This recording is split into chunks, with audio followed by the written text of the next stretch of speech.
I convened this hearing in part to inform legislation that I'm developing that would require Internet platforms to give consumers the option to engage with the platform without having the experience shaped by algorithms driven by user-specific data. Internet platforms have transformed the way we communicate and interact, and they have made incredibly positive impacts on society in ways that are too numerous to count. The vast majority of content on these platforms is innocuous, and at its best, it is entertaining, educational, and beneficial to the public. However, the powerful mechanisms behind these platforms meant to enhance engagement also have the ability, or at least the potential, to influence the thoughts and behaviors of literally billions of people. That is one reason why there is widespread unease about the power of these platforms and why it is important for the public to better understand how these platforms use artificial intelligence and opaque algorithms to make inferences from the reams of data about us that affect behavior and influence outcomes. Without safeguards, such as real transparency, there is a risk that some Internet platforms will seek to optimize engagement to benefit their own interests and not necessarily to benefit the consumer's interests. In 2013, former Google executive chairman Eric Schmidt wrote that modern technology platforms, and I quote, are even more powerful than most people realize, and our future will be profoundly altered by their adoption and successfulness in societies everywhere, end quote. Since that time, algorithms and artificial intelligence have rapidly become an important part of our lives, largely without us even realizing it. As online content continues to grow, large technology companies rely increasingly on AI-powered automation to select and display content that will optimize engagement. Unfortunately, the use of artificial intelligence and algorithms to optimize engagement can have an unintended and possibly even dangerous downside. In April, Bloomberg reported that YouTube has spent years chasing engagement while ignoring internal calls to address toxic videos, such as vaccination conspiracies and disturbing content aimed at children. Earlier this month, New York Times reported that YouTube's automated recommendation system was found to be automatically playing a video of children playing in their backyard pool to other users who had watched sexually themed content. That is truly troubling, and it indicates the real risks in a system that relies on algorithms and artificial intelligence to optimize for engagement. And these are not isolated examples. For instance, some have suggested that the so-called filter bubble created by social media platforms like Facebook may contribute to our political polarization by encapsulating users within their own comfort zones or echo chambers. Congress has a role to play in ensuring companies have the freedom to innovate, but in a way that keeps consumers' interests and well-being at the forefront of their progress. While there must be a healthy dose of personal responsibility when users participate in seemingly free online services, companies should also provide greater transparency about how exactly the content we see is being filtered. Consumers should have the option to engage with a platform without being manipulated by algorithms powered by their own personal data, especially if those algorithms are opaque to the average user. We are convening this hearing in part to examine whether algorithmic explanation and transparency are policy options that Congress should be considering. Ultimately, my hope is that at this hearing today, we are able to better understand how Internet platforms use algorithms, artificial intelligence, and machine learning to influence outcomes. And we have a very distinguished panel before us. Today, we are joined by Tristan Harris, the co-founder of the Center for Humane Technology, Ms. Maggie Stanphill, the Director of Google's User Experience, Dr. Stephen Wolfram, founder of Wolfram Research, and Mrs. Rashida Richardson, the Director of Policy Research at the AI Now Institute. Thank you all again for participating on this important topic, and I want to recognize Senator Schatz for any opening remarks that he may have. Thank you, Mr. Chairman. Social media and other Internet platforms make their money by keeping users engaged, and so they've hired the greatest engineering and tech minds to get users to stay longer inside of their apps and on their websites. They've discovered that one way to keep us all hooked is to use algorithms that feed us a constant stream of increasingly more extreme and inflammatory content. And this content is pushed out with very little transparency or oversight by humans. This setup and also basic human psychology makes us vulnerable to lies, hoaxes, and misinformation. The Wall Street Journal investigation last year found that YouTube's recommendation engine often leads users to conspiracy theories, partisan viewpoints, and misleading videos, even when users aren't seeking out that kind of content. And we saw that YouTube's algorithms were recommending videos of children after users watched sexualized content that did not involve children. And this isn't just a YouTube problem. We saw all of the biggest platforms struggle to contain the spread of videos of the Christchurch massacre and its anti-Muslim propaganda. The shooting was live streamed on Facebook, and over 1 million copies were uploaded across platforms. Many people reported seeing it on autoplay on their social media feeds and not realizing what it was. And just last month, we saw a fake video of the Speaker of the House go viral. I want to thank the chairman for holding this hearing because, as these examples illustrate, something is really wrong here. And I think it's this. Silicon Valley has a premise. It's that society would be better, more efficient, smarter, more frictionless if we would just eliminate steps that include human judgment. But if YouTube, Facebook, or Twitter employees, rather than computers, were making the recommendations, would they have recommended these awful videos in the first place? Now, I'm not saying that employees need to make every little decision, but companies are letting algorithms run wild and only using humans to clean up the mess. Algorithms are amoral. Companies design them to optimize for engagement as their highest priority, and by doing so, they eliminated human judgment as part of their business models. As algorithms take on an increasingly important role, we need for them to be more transparent, and companies need to be more accountable for the outcomes that they produce. Imagine a world where pharmaceutical companies were not responsible for the long-term impacts of their medicine and we couldn't test their efficacy. Or if engineers were not responsible for the safety and structure they design and we couldn't review the blueprints. We are missing that kind of accountability for internet platform companies. Right now, all we have are representative sample sets, data scraping, and anecdotal evidence. These are useful tools, but they are inadequate for the rigorous systemic studies that we need about the societal effects of algorithms. These are conversations worth having because of the significant influence that algorithms have on people's daily lives. And this is a policy issue that will only grow more important as technology continues to advance. And so thank you, Mr. Chairman, for holding this hearing, and I look forward to hearing from our experts. Thank you, Senator Schatz, and we do, as I said, have a great panel to hear from today, and we're going to start on my left and your right with Mr. Tristan Harris, who's co-founder and executive director of Center for Humane Technology, Ms. Maggie Stanphill, as I mentioned, who is the Google User Experience Director at Google Inc., Dr. Stephen Wolfram, who is the founder and chief executive officer of Wolfram Research, and Ms. Rashida Richardson, Director of Policy Research at AI Now Institute.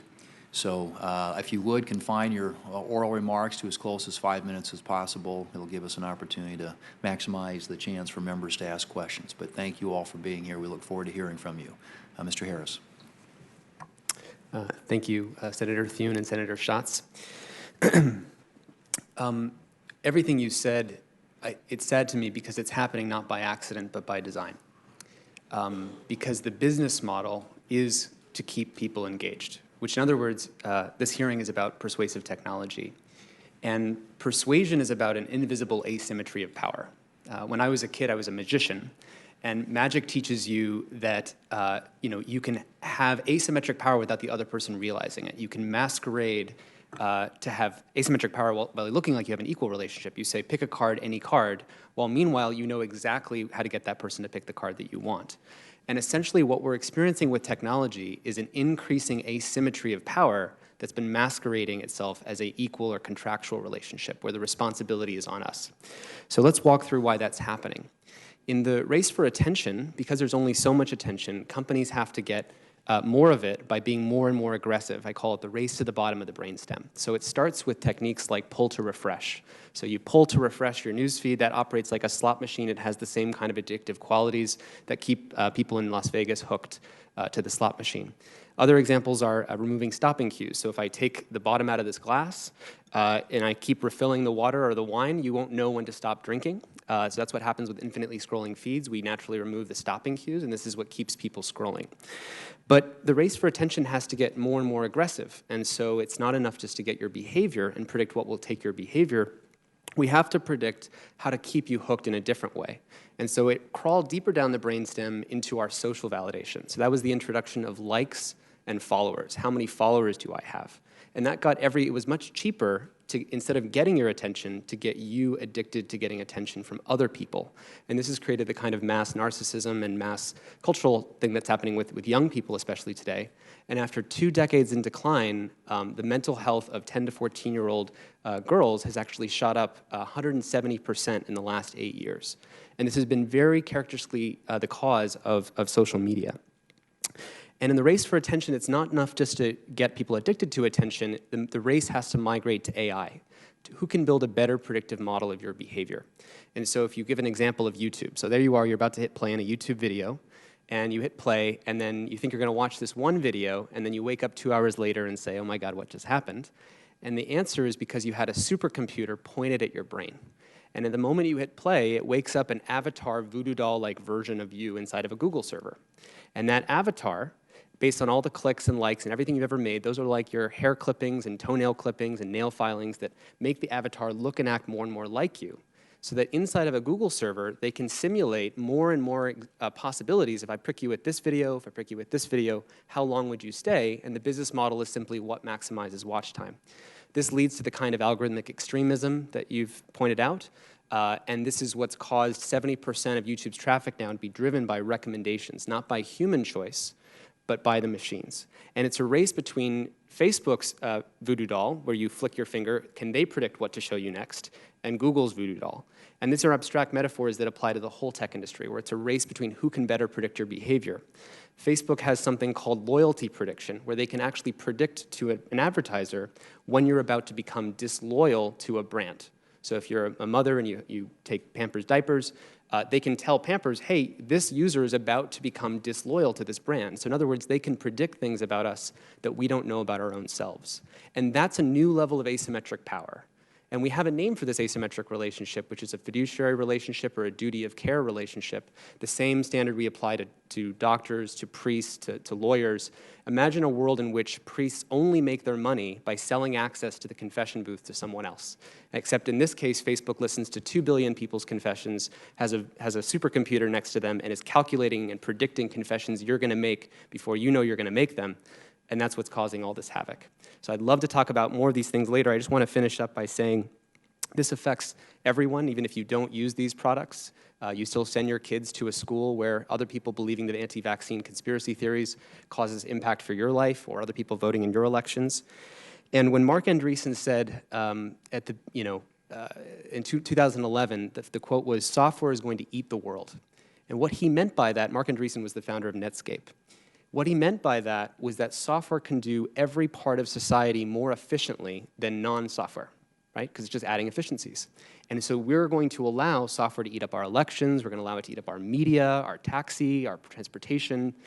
And the problem was that software was eating the world without taking responsibility for it. We used to have rules and standards around Saturday morning cartoons, and when YouTube gobbles up that part of society, it just takes away all of those protections. And I just want to finish up by saying that I know Mr. Rogers, Fred Rogers, testified before this committee 50 years ago, concerned about the animated bombardment that we were showing children. I think he would be horrified today about what we're doing now. And at that same time, he was able to talk to the committee, and that committee made a choice differently. So I'm hoping we can talk more about that today. Thank you. Thank you, Mr. Harris. Ms. Stanphill. Chairman Thune, Ranking Member Schatz, members of the committee, thank you for inviting me to testify today on Google's efforts to improve the digital well-being of our users. I appreciate the opportunity to outline our programs and discuss our research in this space. My name is Maggie Stanphill. I'm a User Experience Director, and I lead the Cross-Google Digital Wellbeing Initiative. Google Digital Wellbeing Initiative is an initiative that's a top company goal, and we focus on providing users with insights about their individual tech habits and the tools to support an intentional relationship with technology. At Google, we've heard from many of our users all over the world that technology is a key contributor to their sense of well-being. It connects them to those they care about, it provides information and resources that build their sense of safety and security, and this access has democratized information and provided services for billions of users around the world. For most people, their interaction with technology is positive, and they are able to make healthy choices about screen time and overall use. But as technology becomes increasingly prevalent in our day-to-day lives, for some people, it can distract from the things that matter most. We believe technology should play a useful role in people's lives, and we've committed to helping people strike a balance that feels right for them. This is why our CEO, Sundar Pichai, first announced the Digital Wellbeing Initiative, with several new features across Android, Family Link, YouTube, Gmail, all of these to help people better understand their tech usage and focus on what matters most. In 2019, we applied what we learned from users and experts and introduced a number of new features to support our Digital Wellbeing Initiative. I'd like to go into more depth about our products and tools we've developed for our users. On Android, the latest version of our mobile operating system, we added key capabilities to help users take a better balance with technology and make sure that they can focus on raising awareness of tech usage and providing controls to help them oversee their tech use. This includes a dashboard. It shows information about their time on devices. It includes app timers, so people can set time limits on specific apps. It requires a do not disturb function to silence phone calls and texts, as well as those visual interruptions that pop up. And we've introduced a new wind down feature that automatically puts the user's display into night light mode, and that reduces blue light and grayscale to remove color and ultimately the temptation to scroll. Finally, we've got a new setting called focus mode. This allows pausing specific apps and notifications that users might find distracting. On YouTube, we have similarly launched a series of updates to help our users define their own sense of well-being. This includes time-watched profiles, take-a-break reminders, the ability to disable audible notifications, and the option to combine all YouTube app notifications into one notification. We've also listened to the feedback about the YouTube recommendation system. Over the past year, we've made a number of improvements to these recommendations, raising up content from authoritative sources when people are coming to YouTube for news, as well as reducing recommendations of content that comes close to violating our policies or spreads harmful misinformation. When it comes to children, we believe the bar is even higher. That's why we've created Family Link to help parents stay in the loop as their child explores on Android. And on Android Q, parents will be able to supervise, set screen time limits and bedtimes, and remotely lock their child's device. Similarly, YouTube Kids was designed with the goal of ensuring that parents have control over the content their children watch. In order to keep the videos in the YouTube Kids app family-friendly, we use a mix of filters, user feedback, and moderators. We also offer parents the option to take full control over what their children watch by hand-selecting the content that appears in their app. We're also actively conducting our own research and engaging in important expert partnerships with independent researchers to build a better understanding of the many personal impacts of digital technology. We believe this knowledge can help shape new solutions and ultimately drive the entire industry toward creating products that support a better sense of well-being. To make sure we are evolving this strategy, we have launched a longitudinal study to better understand the effectiveness of our digital well-being tools. We believe this is just the beginning. As technology becomes more integrated into people's daily lives, we have a responsibility to ensure that our products support their digital well-being. We are committed to investing more, optimizing our products, and focusing on quality experiences. Thank you for the opportunity to outline our efforts in this space. I'm happy to answer any questions you might have. Thank you, Ms. Stanphill. Mr. Wolfram. Well, thanks for inviting me here today. I have to say that this is pretty far from my usual kind of venue, but I have spent my life working on the science and technology of computation and AI, and perhaps some of what I know can be helpful here today. So, first of all, here's a way I think one can kind of frame the issue. So many of the most successful internet companies like Google and Facebook and Twitter are what one can call automated content selection businesses. They ingest lots of content, and then they essentially use AI to select what to actually show to their users. How does that AI work? How can one tell if it's doing the right thing? People often assume that computers just run algorithms that someone sat down and wrote, but modern AI systems don't work that way. Instead, lots of the programs they use are actually constructed automatically, usually by learning from some massive number of examples. And if you go look inside those programs, there's usually embarrassingly little that we humans can understand in there. And here's the real problem. It's sort of a fact of basic science that if you insist on explainability, then you can't get the full power of a computational system or an AI. So if you can't open up the AI and understand what it's doing, how about sort of putting external constraints on it? Can you like write a contract that says what the AI is allowed to do? Well, partly actually through my own work, we're starting to be able to formulate computational contracts, contracts that are written not in legalese, but in a precise, executable, computational language suitable for an AI to follow. But what should the contract say? I mean, what's the right answer for what should be at the top of someone's news feed? Or what exactly should be the algorithmic rule for balance or diversity of content? Well, as AIs start to run more and more of our world, we're going to have to develop a whole network of kind of AI laws. And it's going to be super important to get this right, probably starting off by agreeing on sort of the right AI constitution. But it's going to be a hard thing, kind of making computational how people want the world to work. Right now, that's still in the future. But okay, so what can we do about people's concerns now about automatic content selection? I have to say that I don't see a purely technical solution. But I didn't want to come here and say that everything is impossible, especially since I personally like to spend my life solving, quotes, impossible problems. In fact, I think that if we want to do it, we actually can use technology to set up kind of a market-based solution. I've got a couple of concrete suggestions about how to do that. Both are based on giving users a choice about who to trust for the final content they see. One of the suggestions introduces what I call final ranking providers. The other introduces constraint providers. In both cases, these are third-party providers who basically insert their own little AIs into the pipeline of delivering content to users. And the point is that users can choose which of these providers they want to trust. The idea is to leverage everything that the big automated content selection businesses have, but to essentially add a new market layer. So users get to know that they're picking a particular way that content is selected for them. It also means that you get to avoid kind of all or nothing banning of content, and you don't have kind of a single point of failure for spreading bad content.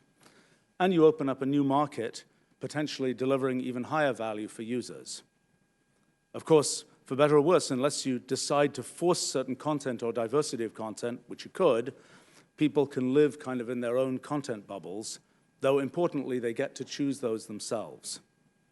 Well, lots of technical details about everything I'm saying, as well as some deep science about what's possible and what's not. And I tried to explain a little bit more about that in my written testimony, and I'm happy to try and answer whatever questions I can here. Thank you. Thank you, Mr. Wolfram. Ms. Richardson. Chairman Thune, Ranking Member Schatz, and members of the subcommittee, thank you for inviting me to speak today. My name is Rashida Richardson, and I'm the Director of Policy Research at the AI Now Institute at New York University, which is the first university research institute dedicated to understanding the social implications of artificial intelligence.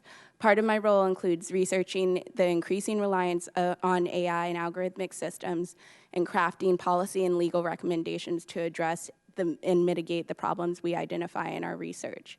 The use of data-driven technologies like recommendation algorithms, predictive analytics, and inferential systems are rapidly expanding in both consumer and government sectors.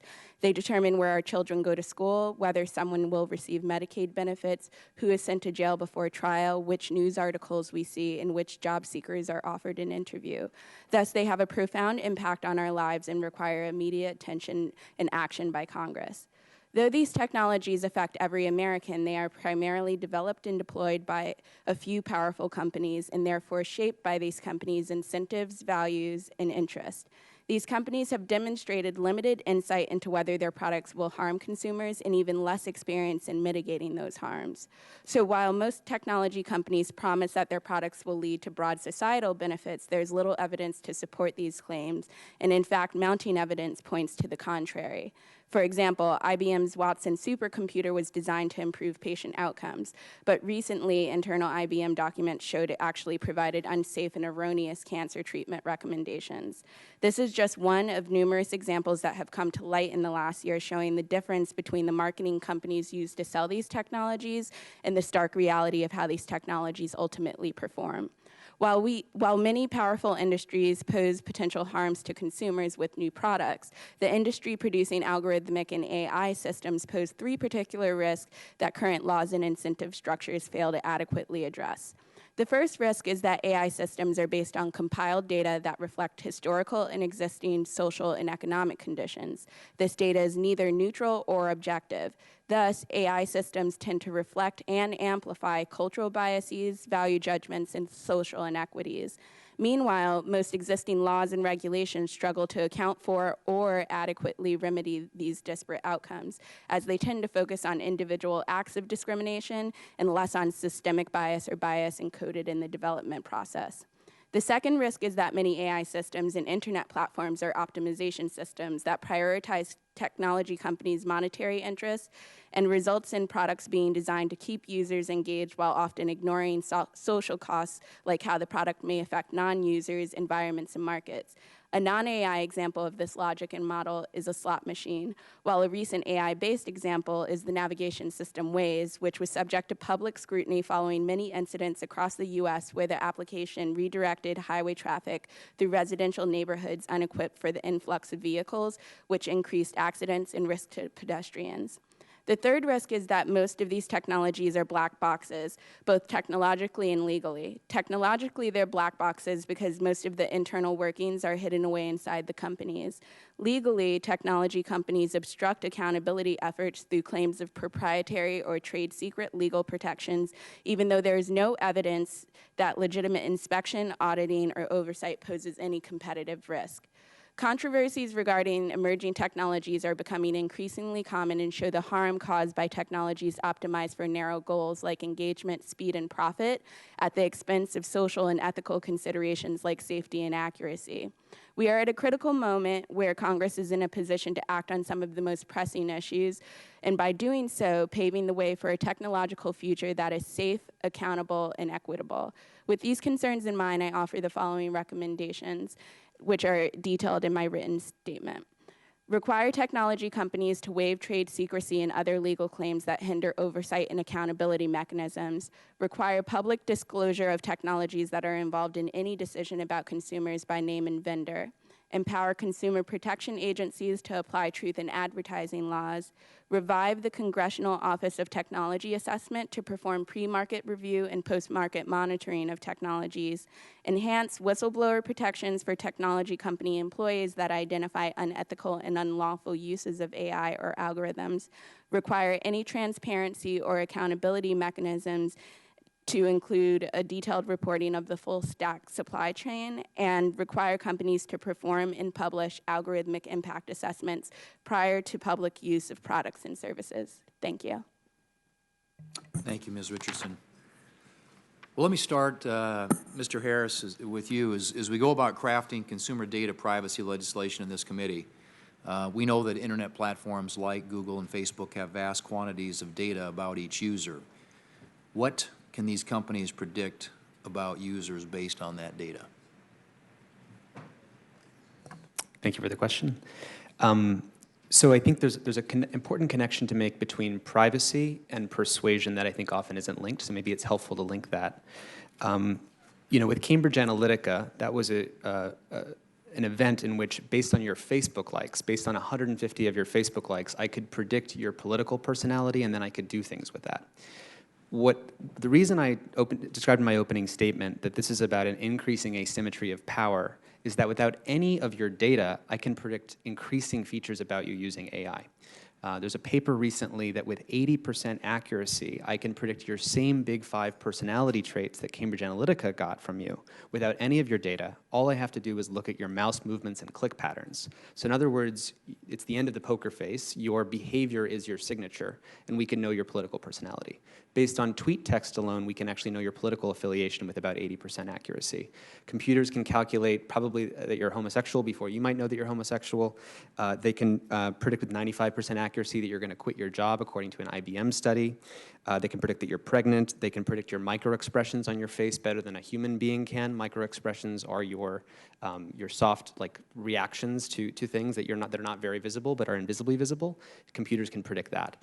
As you keep going and you realize that you can start to deep fake things, you can actually generate a new synthetic piece of media, a new synthetic face or synthetic message that is perfectly tuned to these characteristics. And the reason why I opened the statement by saying we have to recognize that what this is all about is a growing asymmetry of power between technology and the limits of the human mind.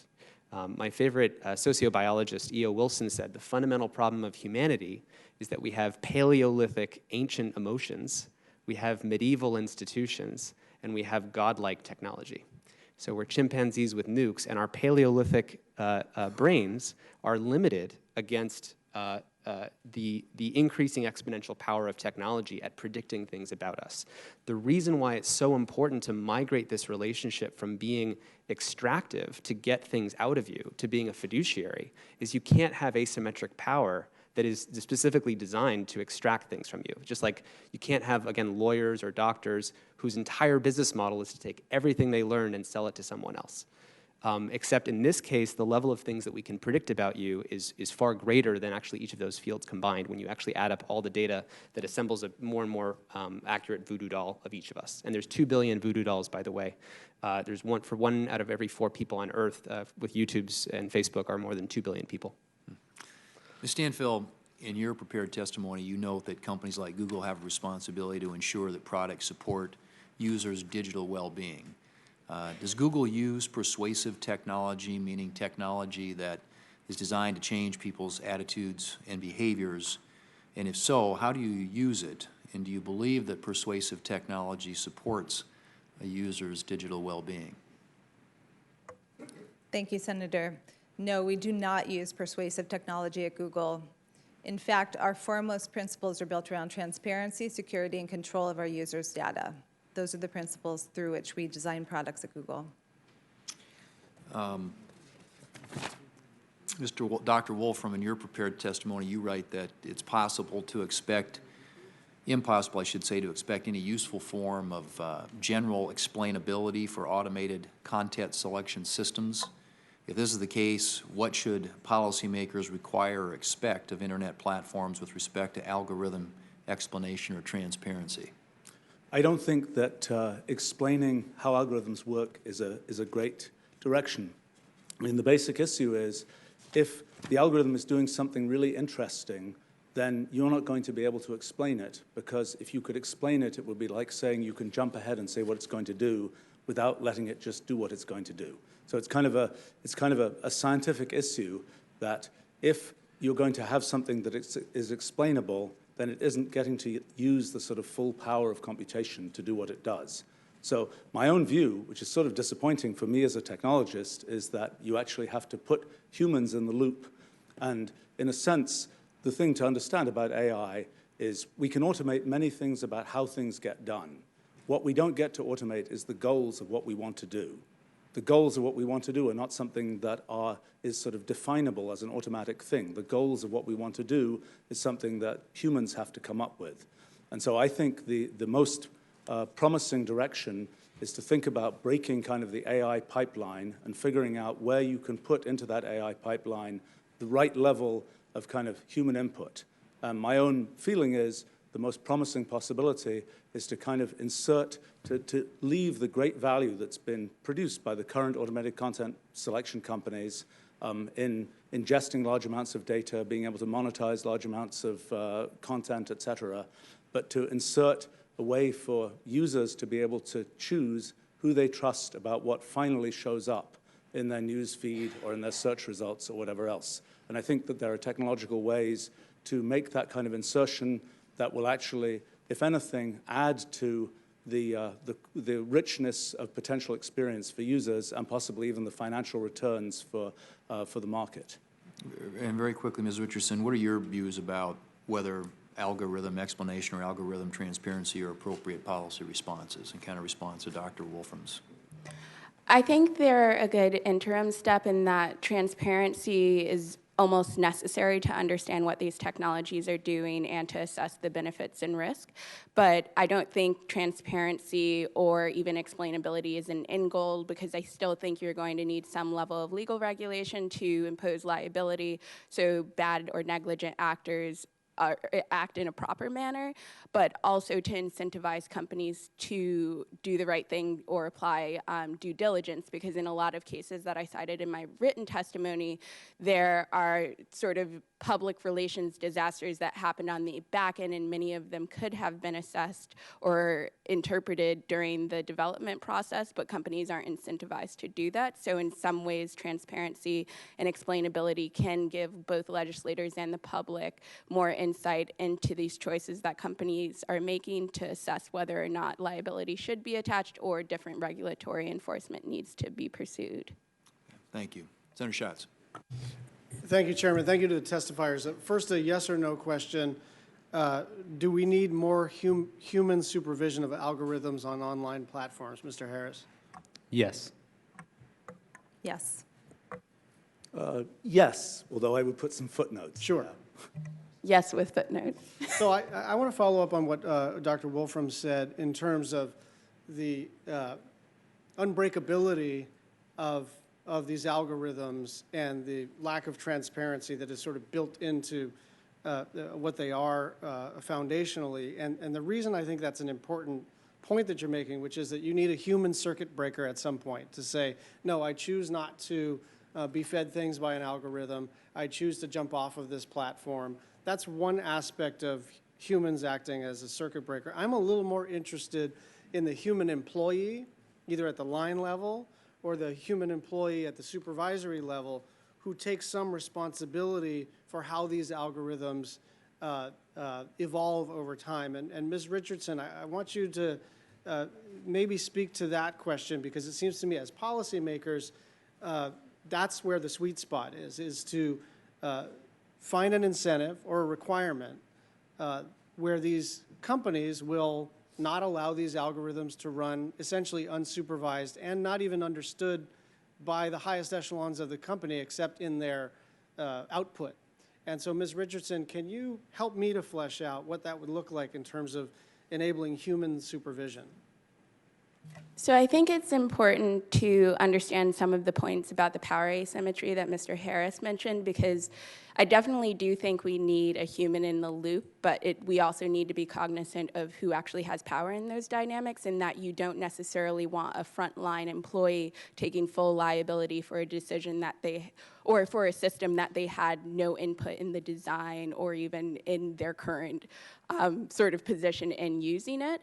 So I think it needs to go all the way up in that if you're thinking about liability or responsibility in any form, it needs to attach at those who are actually making decisions about the goals, the designs, and ultimately the implementation and use of these technologies, and then figuring out what are the right pressure points or incentive dynamics to encourage companies or those making those decisions to make the right choice that benefits society. Yeah, I think that's right. I think that none of this ends up coming to much unless the executive level of these companies feel a legal and financial responsibility to supervise these algorithms. Ms. Stanphill, I was a little confused by one thing you said. Did you say Google doesn't use persuasive technology?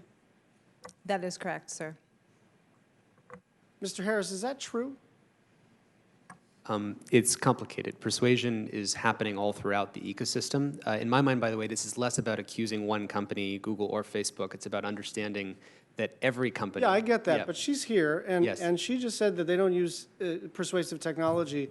And I'm trying to figure out, are you talking about just the Google suite of products? You're not talking about YouTube? Or are you saying in the whole alphabet pantheon of companies, you don't use persuasive technology? Because either I misunderstand your company or I misunderstand the definition of persuasive technology. Can you help me to understand what's going on here? Sure. With respect to my response, Mr. Senator, it is related to the fact that dark patterns and persuasive technology is not core to how we design our products at Google, which are built around transparency. Are you talking about security, and control. YouTube or the whole family of companies? The whole family of companies, including YouTube. You don't want to clarify that a little further? We build our products with privacy, security, and control for the users. That is what we build for. And ultimately, this builds a lifelong relationship with the user, which is primary. That's our trust. I don't know what any of that meant. Ms. Richardson, can you help me? I think part of the challenge, as Mr. Harris mentioned, is how you're defining persuasive, and that both of us mentioned that a lot of these systems and internet platforms are a form of an optimization system, which is optimizing for certain goals, and there you could say that is a persuasive technology. which is not accounting for a certain social risk, but I think there's a business incentive to not, to take a more narrow view of that definition. So like I can't speak for Google because I don't work for them, but I think the reason you're confused is because you may need to clarify definitions of what is actually persuasive in the way that you're asking the question and what is Google suggesting doesn't have persuasive characteristics in their technologies. Thank you. Thank you, Senator Schatz. Senator Fisher. Thank you, Mr. Chairman. Mr. Harris, as you know, I've introduced the Detour Act with Senator Warner to curb some of the manipulative user interfaces. We want to be able to increase transparency, especially when it comes to behavioral experimentation online. Obviously, we want to make sure children are not targeted with some of the dark patterns that are out there. In your perspective, how do dark patterns thwart that user autonomy online? Yeah. So persuasion is so invisible and so subtle. In fact, oftentimes we're criticized when you use this language or you say we're crawling down the brainstem. People think that you're overreacting, but it's a design choice. So for background, I studied at a lab called the Persuasive Technology Lab at Stanford that taught engineering students essentially about this whole field. And my friends in the class were the founders of Instagram. And Instagram as a product copied Twitter actually in the technique of what you could call a dark pattern of the number of followers that you have to get people to follow each other. So there's a follow button on each profile. And that's meant, I mean, that doesn't seem so dark. That's what's so insidious about it. It's just you're giving people a way to follow each other's behavior. But what it actually is doing is an attempt to cause you to come back every day because now you want to see, do I have more followers now than I did yesterday? And how are these platforms then getting our personal information? How much choice do we really have? I thought the doctor's comment about the goals we want to do as humans, that we have to get involved in this. But then your introductory comments are basically, I think, telling us that everything about us is already known. So Yeah. It wouldn't be really hard to manipulate where our goals what they even want to be at this point, right? And the goal is to subvert your goals. So I'll give you an example. If you say I want to delete my Facebook account, if you hit delete, it puts up a screen that says, are you sure you want to delete your Facebook account? The following friends will miss you, and it puts up faces of certain friends. Now, am I asking to know which friends will miss me? No. Does Facebook ask those friends, do I know, are they going to miss me if I leave? No. They're calculating which of the 5 faces would be most likely to get you to hit cancel and not delete your Facebook account. So that's a subtle and invisible dark pattern that's just meant to sway behavior. I think another example you're trying to get at in the opening question is if you consent to giving your data to Facebook or your location, and oftentimes there'll be a big blue button, which have 100 engineers behind the screen split testing all the different colors and variations and arrangements of where that button should be, and then a very, very, very small gray link that people don't even know is there. And so what we're calling a free human choice is a manipulated choice. And again, it's just like a magician. They're saying pick a card, any card, but in fact there's an asymmetry of power. When you're on the internet and you're trying to look something up and you have this deal pop up on your screen, this is so irritating, and you have to hit OK to get out of it because you don't see the other choice on the screen. As you said, it's very light, it's gray, but now I know if I hit OK, this is going to go on, and whoever is going to get more and more information about me. They're really invading my privacy, but I can't get rid of this screen otherwise, unless you turn off your computer and start over. Right? There's all sorts of ways to do this. If I'm a persuader and I really want you to hit OK on my dialogue so I can get your data, I'll wait until the day that you're in a rush to get the address to that place you're looking for, and that's the day that I'll put up the dialogue that says, hey, were you willing to get me your information? And then, of course, you're going to say, fine, yes, whatever, because in persuasion, there's something called hot states and cold states. When you're in a hot state or an immediate impulsive state, it's very easy to persuade someone than versus when they're in a cold, calm, and reflective state. And technology can actually either manufacture or wait till you're in those hot states. So how do we protect ourselves and our privacy, and what role does the federal government have to play in this besides getting our bill passed? I mean, at the end of the day, the reason why we go back to the business model is it is about alignment of interests. You don't want a system of asymmetric power that is designed to manipulate people, and you're always going to have that insofar as the business model is one of manipulation as opposed to regenerative, meaning you have a subscription-style relationship. So I would say Netflix probably has many fewer dark patterns because it's in a subscription relationship with its users. When Facebook says that, you know, how else could we give people this free service? Well, it's like a priest whose entire business model is to manipulate people, saying, well, how else can I serve so many people? Yeah. Right. So How do we keep our kids safe? there's so much to that. I think what we need is a mass public awareness campaign so people understand what's going on. One thing I have learned is that if you tell people this is bad for you, they won't listen. If you tell people this is how you're being manipulated, no one wants to feel manipulated. Thank you. Thank you, Senator Fisher. Senator Blumenthal. Thanks, Mr. Chairman, and thank you to all of you for being here today. You know, I was struck by what Senator Schatz said in his opening statement. Algorithms are not only running wild, but they are running wild in secrecy. They are cloaked in secrecy in many respects from the people who are supposed to know about them. Ms. Richardson referred to the black box here. That black box is one of our greatest challenges today.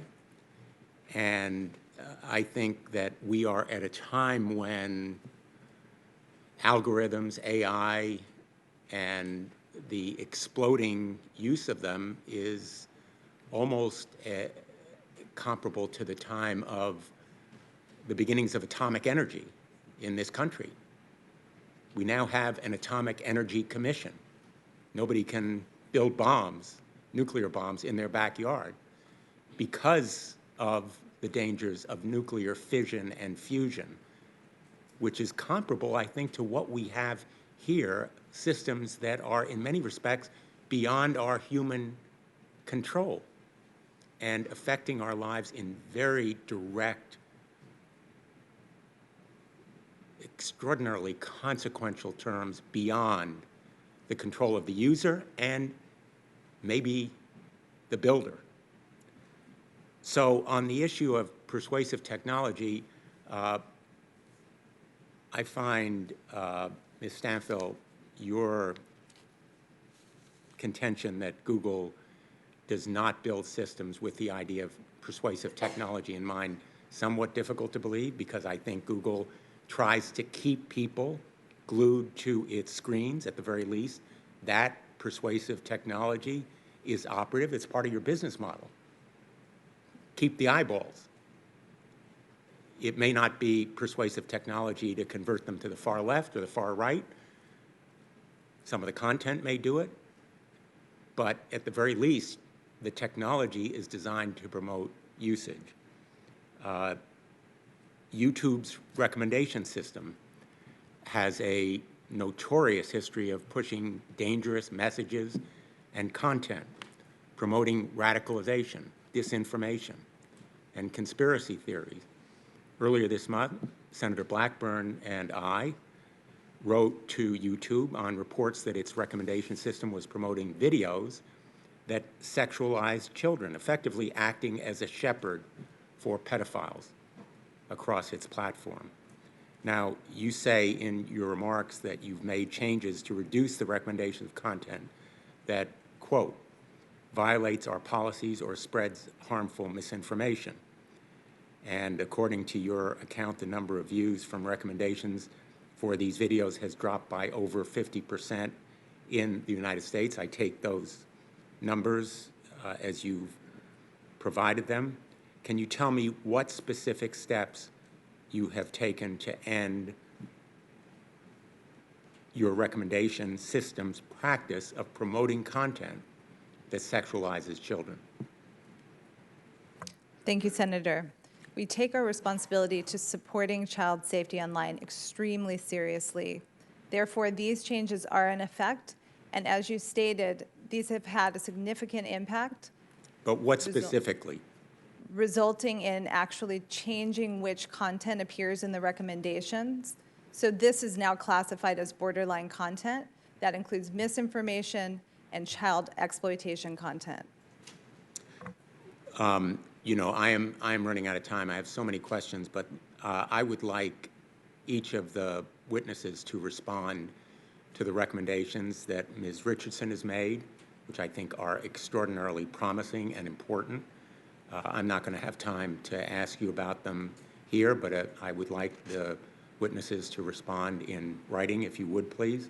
And second, let me just observe on the topic of human supervision, I think that human supervision has to be also independent supervision. On the topic of arms control, we have a situation here where we need some kind of independent supervision, some kind of oversight, and yes, regulation. I know it's a dirty word these days in some circles, but protection will require intervention from some independent source here. I don't think trust me can work anymore. Thank you, Mr. Chairman. Thank you, Senator Blumenthal. Senator Blackburn. Thank you, Mr. Chairman, and thank you to our witnesses. We appreciate that you are here, and I enjoyed visiting with you for a few minutes before the hearing began. Mr. Wolfram, I want to pick up where we had discussed in your testimony, computational irreducibility. And look at that for just a moment. As we talk about this, does it make algorithmic transparency sound increasingly elusive? And would you consider that moving toward that transparency is a worthy goal, or should we be asking another question? Yeah, I think, there are different meanings to transparency. There are, if you are asking, tell me why the algorithm did this versus that, that's really hard. And if we really want to be able to answer that, we're not going to be able to have algorithms that do anything very powerful. Because in a sense, by being able to say, this is why it did that, well, we might as well just follow the path that we used to explain it, rather than have it do what it needed to do itself. So the transparency, what we can't do is try to get a pragmatic result. Yeah, we can't go inside. We can't open up the hood and say, why did this happen? And that's why I think the other problem is knowing what you want to have happen. Like you say, this algorithm is bad. This algorithm gives bad recommendations. What do you mean by bad recommendations? You have to be able to define something that says, oh, the thing is biased in this way, the thing is producing content we didn't like. How do you, you have to be able to give a way to define those bad things. All right. Ms. Richardson, and I can see you're making notes and want to weigh in on this, but you also talked about compiled data and encoded bias in getting the algorithm to yield a certain result. So let's say you build this algorithm and you build this box to contain this data set or to make certain that it is moving this direction. Then as that algorithm self-replicates and moves forward, does it move further that direction, or does data inform it and pull it a separate direction if you're building it to get it to yield a specific result?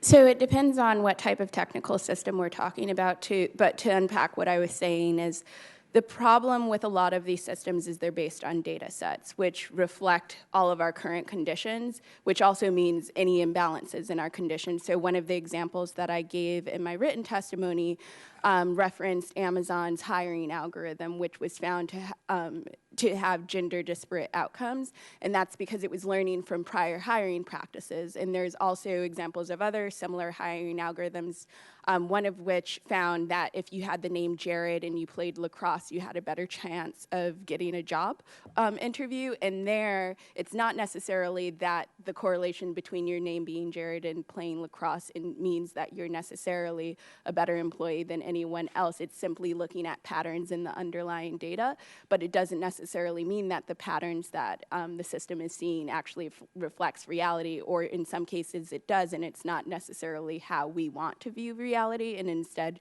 shows the skews that we have in society. Got it. Okay. Mr. Wolfram, you mentioned in your testimony there could be a single content platform but a variety of final ranking providers. Are you suggesting that it would be wise to prohibit companies from using cross-business data flows? I'm not sure how that relates to, I mean, the thing that I think is the case is it is not necessary to have the final ranking of content. There's a lot of work that has to be done to get content ready to be finally ranked for a news feed or for search results and so on. That's a lot of heavy lifting. The choice, which is made often separately for each user, about how to finally rank content, I don't think has to be made by the same entity. And I think if you break that apart, you kind of change the balance between what is controllable by users and what is not. I don't think it's realistic to, I think, yeah. I mean, I would like to say that one of the questions about, a data set implies certain things, we don't like what that implies and so on. One of the challenges is to define what we actually want. And one of the things that's happening here is that because these are AI systems, computational systems, we have to define much more precisely what we want than we've had to do before. And so it's necessary to kind of write these computational rules, and that's a tough thing to do. And it's something which cannot be done by computer, and it can't even be necessarily done from prior data. It's something people like you guys have to decide what to do about. Okay. Thank you. Mr. Chairman, I would like unanimous consent to enter the letter that Senator Blumenthal and I sent earlier this month. And thank you.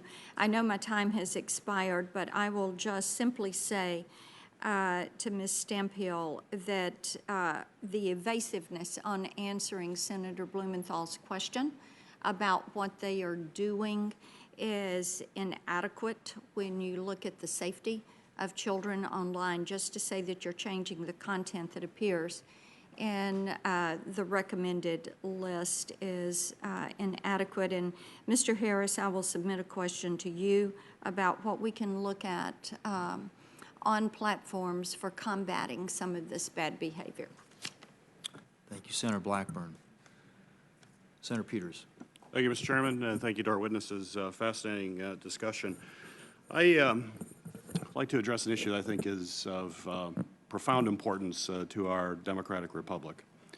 And that's the fact that in order to have a vibrant democracy, you need to have an exchange of ideas and an open platform. And certainly part of the promise of the internet as it was first conceived was that we'd have this incredible universal commons where a wide range of ideas would be discussed and debated. It would be robust. And yet it seems as if we're not getting that. We're actually getting more and more siloed. Dr. Wolfram, you mentioned how people could make choices and they could live in a bubble, but at least it would be their bubble that they get to live in. But that's what we're seeing throughout our society as polarization increases. More and more folks are reverting to tribal-type behavior. Mr. Harris, you talked about our medieval institutions and Stone Age minds. Tribalism was alive and well in the past, and we're seeing advances in technology in a lot of ways bring us back into that kind of tribal behavior. So my question is, to what extent is this technology actually accelerating that, and is there a way out? Yes, Mr. Harris. Yeah, thank you. I love this question. There's a tendency to think here that this is just human nature. No, that's just people are polarized, and this is just playing out. It's a mirror. It's holding up a mirror to society.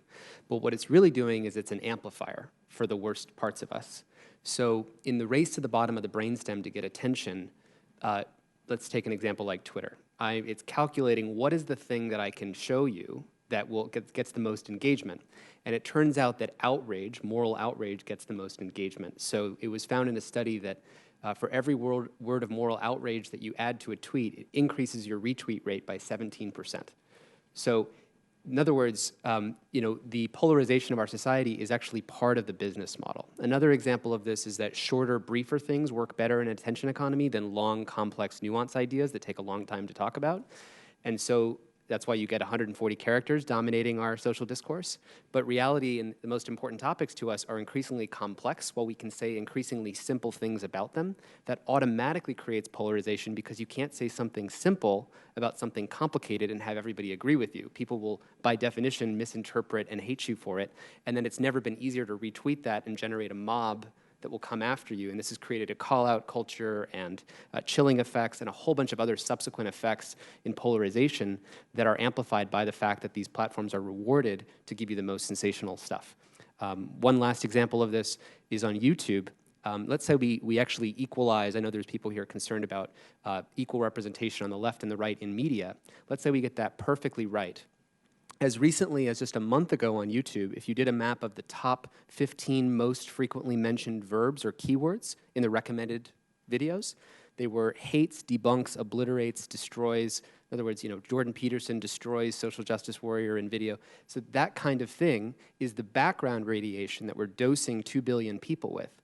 And you can hire content moderators in English and start to handle the problem, as Ms. Stanphill said.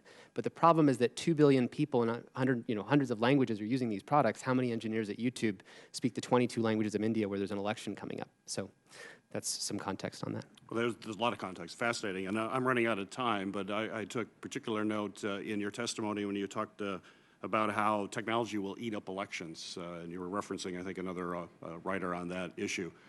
In the remaining brief time I have, what's your biggest concern about the 2020 elections and how technology may eat up this election coming up? Yeah, that comment was that another example of we used to have protections that technology took away. We used to have equal price campaign ads so that it cost the same amount on a Tuesday night at 7 p.m. for any candidate to run an election.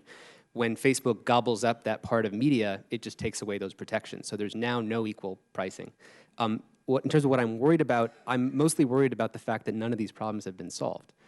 The business model hasn't changed, and the reason why you see a Christchurch event happen and the video just show up everywhere, or any of these examples, fundamentally there's no easy way for these platforms to address this problem because the problem is their business model. I do think there are some small interventions like fast lanes for researchers, accelerated access for people who are spotting disinformation. But the real problem, another example of software eating the world, is that instead of NATO or the Department of Defense protecting us in a global information warfare, we have a handful of 10 or 15 security engineers at Facebook and Twitter. And they were woefully unprepared, especially in the last election, and I'm worried that they still might be. Great. Thank you. Thank you, Senator Peters. Senator Johnson. Thank you, Mr. Chairman. Mr. Harris, I agree with you when you say that our best line of defense as individuals is exposure. People need to understand that they are being manipulated, and a lot of this hearing has been talking about the manipulation, algorithms, artificial intelligence. I want to talk about the manipulation by human intervention, human bias. We don't allow, or we certainly put restrictions through the FCC on an individual owning their ownership of TV stations, radio stations, newspapers, because we don't want that monopoly of content in a community, much less, Facebook, Google access billions of people, hundreds of millions of Americans. So I had staff on Instagram go to the Politico account, and by the way, I have a video of this, so I'd like to enter that into the record. They hit follow, and this is what the list they were given, and this is in the exact order, and I'd ask the audience and the witnesses to just see if there's a conservative in here, or how many there are. Here's the list. Elizabeth Warren, Kamala Harris, New York Times, Huffington Post, Bernie Sanders, CNN Politics, New York Times Opinion, NPR, Economist, Nancy Pelosi, The Daily Show, Washington Post covering POTUS, NBC, Wall Street Journal. Pete Buttigieg, Time, New Yorker, Reuters, Southern Poverty Law Center, Kirsten Gillibrand, The Guardian, BBC News, ACLU, Hillary Clinton, Joe Biden, Beto O'Rourke, Real Time with Bill Maher, C-SPAN, SNL, Pete Souza, UN, Guardian, HuffPost Women's, Late Show with Stephen Colbert, MoveOn.org, Washington Post Opinion, USA Today, New Yorker, Women's March, Late Night with Seth Meyers, The Hill, CBS, Justin Trudeau, it goes on. These were 5 conservative staff members. If they're really algorithms shuffling the content that they might actually want to, or that they would agree with, you'd expect you'd see maybe Fox News, Breitbart, Newsmax. You might even see like a really big name like Donald Trump, and there wasn't. So my question is, who's producing that list? Is that Instagram? Is that a political site? How is that being generated? I have a hard time feeling that's generated or being manipulated by an algorithm or by AI. You know, I don't know any. I'd be really curious to know what the click pattern was. That, in other words, you open up an Instagram account and it's blank, and you're saying that if you just ask, "Who do I follow?" or from an empty You hit account, follow, and you're given suggestions for you to follow. Yeah, I mean, I honestly have no idea how Instagram ranks those things, but I'd be very curious to know what the original clicks were that produced that list. So can anybody else explain that? I mean, I don't believe that's AI trying to give content to a conservative staff member of things they may want to read. I mean, this to me looks like Instagram, if they're actually the ones producing that list, trying to push a political bias. Mr. Wolfram, you seem to want to weigh in. You know, the thing that will happen is, if there's no other information, it will tend to be just where there is the most content or where the most people on the platform in general have clicked. So it may simply be a statement in that particular case that I'm really speculating, but that the users of that platform tend to like those things. And so if there's no other So information, again, that you'd have to assume then that the vast majority of users of Instagram are liberal progressives. that might be evidence of that. Ms. Stanphill, is that what your understanding would be? Thank you, Senator. By the way, we could probably do it on Google too, it'd be interesting, but I can't speak for Twitter. I can speak for Google's stance just generally with respect to AI, which is we build products for everyone. So we've got systems in place to ensure no bias is introduced. But we have, I mean, you won't deny the fact that there are plenty of instances of content being pulled off of conservative websites and having to repair the damage of that, correct? I mean, what's happening here? Thank you, Senator. I wanted to quickly remind everyone that I am a user experience director and I work on digital well-being, which is a program to ensure that users have a balanced relationship with tech. So that's Mr. Harris, what's happening on here? Because again, I think conservatives have legitimate concern that content is being pushed from a liberal progressive standpoint to the vast majority of users of these social sites. Yeah, I mean, I really wish I could comment, but I don't know much about where that's happening, so. Ms. Richardson? So there has been some research on this, and it showed that when you're looking at engagement levels, there is no partisan disparities. In fact, it's equal. So I agree with Dr. Wolfram in that what you may have saw was just what was trending. Like even in the list, you mentioned Southern Poverty Law Center, and they were simply trending because their executive director was fired. So that may just be a result of the news, not necessarily the organization. But it's also important to understand that research has also shown that when there is any type of disparity on partisan lines, it's usually dealing with the veracity of the underlying content, and that's more of a content moderation issue rather than what you're shown. Okay, anyway, like to get that video entered into the record, and we'll keep looking into this. Without objection, and to the senator from Wisconsin's point, I think if you Google yourself, you'll find most of the things that pop up right away are going to be from news organizations that tend to be to the left. I mean, I have had that experience as well, and it seems like if that actually was based upon a neutral algorithm or some other form of artificial intelligence, that since you're the user and since they know your habits and patterns, you might see something instead of from the New York Times pop up from Fox News or the Wall Street Journal. That to me has always been hard to explain. Well, let's work together to try and get that explanation, because it's a valid concern. Senator Tester, thanks. Thank you, Mr. Chairman. Thank all the folks who have testified here today. Ms. Stanphill, does YouTube have access to personal data on a user's Gmail account? Thank you, Senator. I am an expert in digital well-being at Google, so I'm sorry, I don't know that with depth, and I don't want to get out of my depth. So I can take that back for folks to answer. Okay, so when it comes to Google search history, you wouldn't know that either?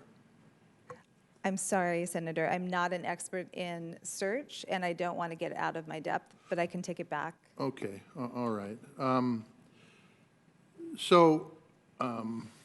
Let me see if I can ask a question that you can answer. Does YouTube, do you know if YouTube uses personal data in shaping recommendations? Thank you, Senator. I can tell you that I know that YouTube has done a lot of work to ensure that they're improving recommendations. I do not know about privacy and data because that is not necessarily core to digital well-being. I focus on helping provide users with balanced technology usage. Yeah. So in YouTube, that includes a time watch profile. It includes a reminder where if you want to set a time limit, you'll get a reminder. I got and it. ultimately, we give folks power to basically control their usage. I understand what you're saying. I think that what I'm concerned about is that if, and it doesn't matter if you're talking Google or Facebook or Twitter or whoever it is, has access to personal information, which I believe they do. Mr. Harris, do you think they do? I wish that I really knew the exact answer to your Does question. anybody know the answer to that question? I mean, the general premise is that with more personal access to information Yeah. that Google has, they can Yes. provide better recommendations is That's usually right. the talking point. That's correct. And the business model, because they're competing for who can predict better what will keep your attention. My eyes in that website? Yeah, yes. they would use as much information as they can, and usually the way that they get around this is by giving you an option to opt out, but of course the default is usually to opt in, and that's, I think, what's leading to what you're talking about. Yes, so I am 62 years old, getting older every minute the more this conversation goes on. But I will tell you that it never ceases to amaze me that my grandkids, the oldest one is about 15 or 16, goes down to about 8, when we're on the farm, is absolutely glued to this, absolutely glued to it, to the point where if I want to get any work out of them, I have to threaten them, okay? Because they're riveted. So, Ms. Stanphill, do you guys, when you're in your leadership meetings, do you actually talk about addictive nature of this? Because it's as addictive as a cigarette or more. And do you talk about the addictive nature? Do you talk about what you can do to stop it? I will tell you that I'm probably going to be dead and gone, and I'll probably be thankful for it when all this shit comes to fruition. Because I think that this scares me to death. Senator Johnson can talk about the conservative websites. You guys could literally sit down at your board meeting, I believe, and determine who's going to be the next president of the United States. I personally believe that you have that capacity. Now, I could be wrong, and I hope I'm wrong. And so, do any of the other folks that are here? I'll go with Ms. Robinson. Do you see it the same way, or am I overreacting to a situation that I don't know enough about? No, I think your concerns are real in that the business model that most of these companies are using and most of the optimization systems are built to keep us engaged with provocative material that can skew in the directions that your concerns And I don't know your history, but do you think that the board of directors for any of these companies actually sit down and talk about impacts that I'm concerned about, or are they talking about how they continue to use what they've been doing to maximize their profit margin? I don't think they're talking about the risk you're concerned about, and I don't even think that's happening in the product development level, and that's in part because a lot of teams are siloed, so I doubt these conversations are happening in a holistic way to sort of address your concerns, Okay, which is so that's real. good, and I don't want to get in a fist fight on this panel, but Ms. Stanphill, are the conversations you have, since you couldn't answer the previous ones, indicate that she's right, the conversations are siloed. Is that correct? No, that's not correct, sir, So Senator. then why can't you answer my questions? I can answer the question with respect to how we think about digital well-being at Google. It's a cross-company OKR, so it's actually a goal that we work on across the company. So I have the novel duty of connecting those dots, but we are doing that, and we have incentive to make sure that we make progress. Okay. Well, I just want to thank you all for being here, and hopefully you all leave friends, because I know that there's certain senators, including myself, just tried to pit you against one another. That's not intentional. I think that this is really serious. I have exactly the opposite opinion that Senator Johnson has, and that I think there's a lot of driving to the conservative side. So it shows you that when humans get involved in this, we're going to screw it up. But by the same token, there needs to be those circuit breakers that Senator Schatz talked about. Thank you very, very much. Thank you to the old geezer from Montana for Senator Rosen. All of you for being here today. I have so many questions as a former software developer and systems analyst, and so I see this really as I have 3 issues and 1 question. So the issue 1 really is going to be there's a combination happening of machine language, artificial intelligence, and quantum computing all coming together that exponentially increases the capacity of predictive analytics. It grows on itself. This is what it's meant to do. Issue 2, the monetization, the data brokering of these analytics and the bias in all areas in regards to the monetization of this data. And then, as you spoke earlier, where does the ultimate liability lie?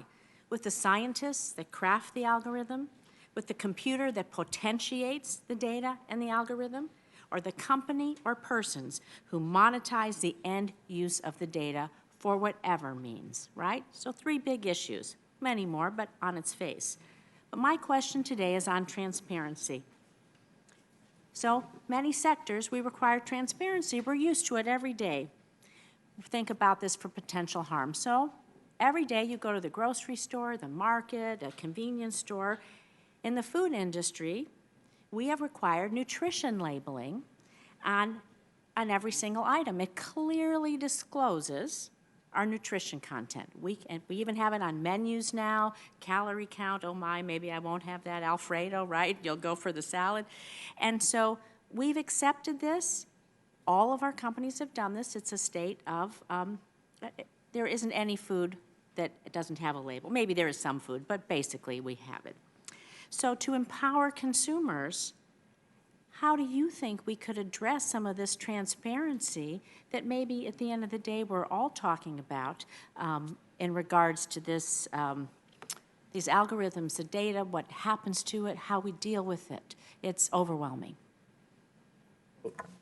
I think with respect to things like nutrition labels, we have the advantage that we're using 150-year-old science to say what the chemistry of what is contained in a food is.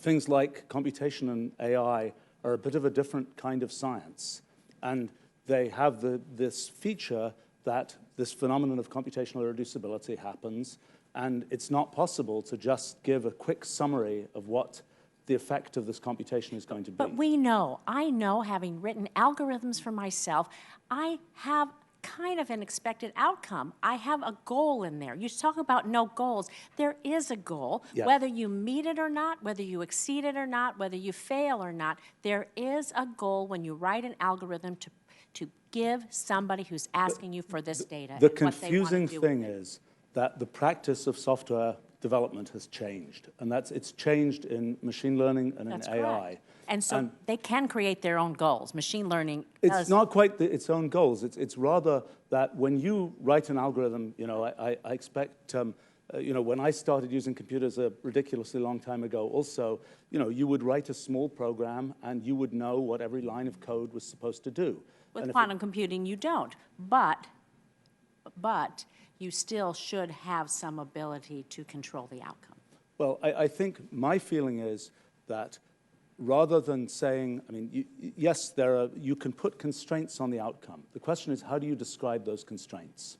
And you have to essentially have something like a program to describe those constraints. Let's say you want to say, we want to have balanced treatment. We want to have... So let's take it out of technology and just talk about transparency in a way we can all understand.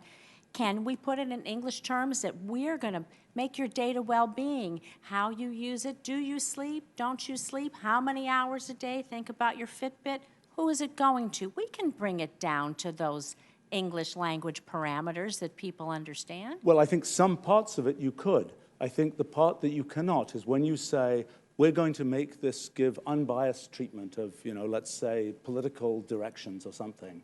Well, I'm not even talking unbiased in political directions. There's going to be bias in age, in sex, in race, and ethnicity. There's inherent bias in everything. So that given, you can still have other conversations. I mean, my feeling is that rather than saying we'll have a nutrition label-like thing that says what this algorithm is doing, I think the better strategy is to say, let's give some third party the ability to be the brand that finally decides what you see. Just like with different newspapers, you can decide to see your news through the Wall Street Journal or through the New York Times or whatever else. Who's ultimately liable if people get hurt by the monetization of this data or the data brokering of some of it? That's a good question. I mean, I think that it will help to break apart the underlying platform. Something like Facebook, for example, you kind of have to use it. There's a network effect. And it's not the case that, you can't say, let's break Facebook into 1,000 different Facebooks, and you can pick which one you want to use. That's not really an option. But what you can do is to say, when there's a news feed that's being delivered, is everybody seeing a news feed from with the same set of values, with the same brand, or not? And I think the realistic thing is to say, have separate providers for that final news feed, for example. I think that's a possible direction. There's a few other possibilities. And that's a way, and so your sort of label says, this is the such and such branded news feed, and people then get a sense of, is that the one I like? Is that the one that's doing something reasonable? If it's not, they'll just, as a market matter, reject it. That's my thought. I think I'm way over my time. We can all have a big conversation here. I'll submit more questions for the record. Thank you. Thank you, Senator Rosen, and my apologies to the senator from New Mexico, who I missed. You were up actually before the senator from Nevada, but Senator Udall is recognized. Thank you, Mr. Chairman. And thank you to the panel. A very, very important topic here. Mr. Harris, I'm particularly concerned about the radicalizing effect that algorithms can have on young children. And it's been mentioned here today in several questions. I'd like to drill down a little deeper on that. Children can inadvertently stumble on extremist material in a number of ways.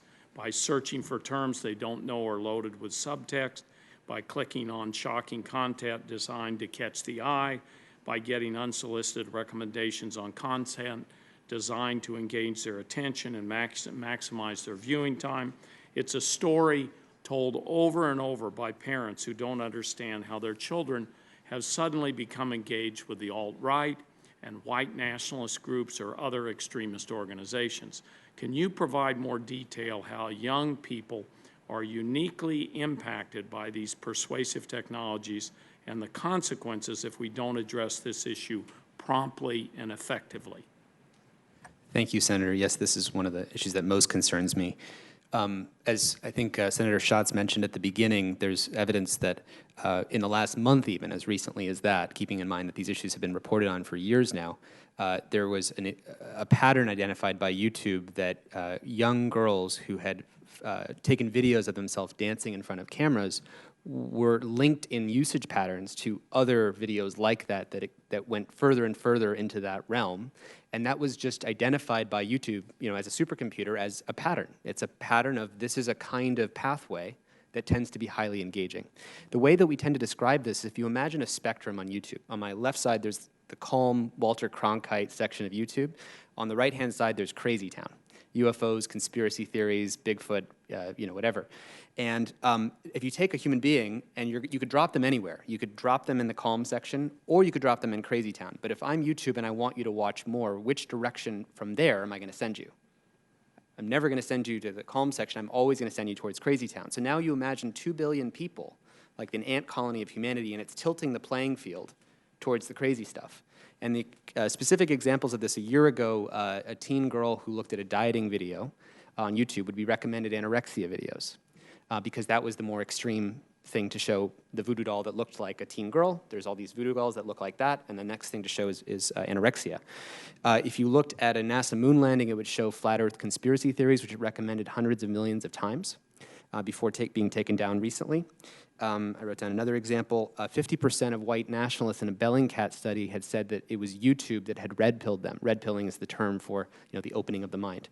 The best predictor of whether you'll believe in a conspiracy theory is whether I can get you to believe in one conspiracy theory. Because one conspiracy sort of opens up the mind and makes you doubt and question things and get really paranoid.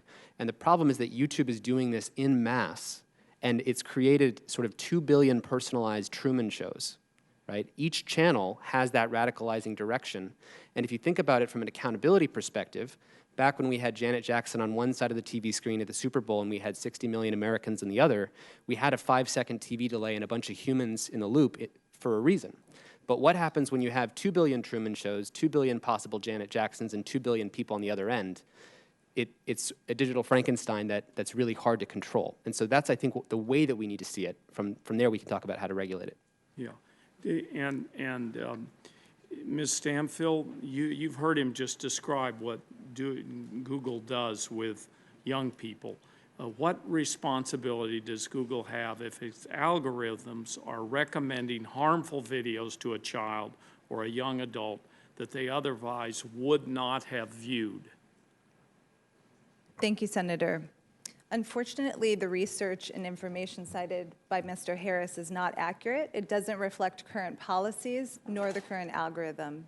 So what the team has done in effort to make sure these advancements are made, they have taken such content out of recommendations, for instance. That limits the views by more than 50%.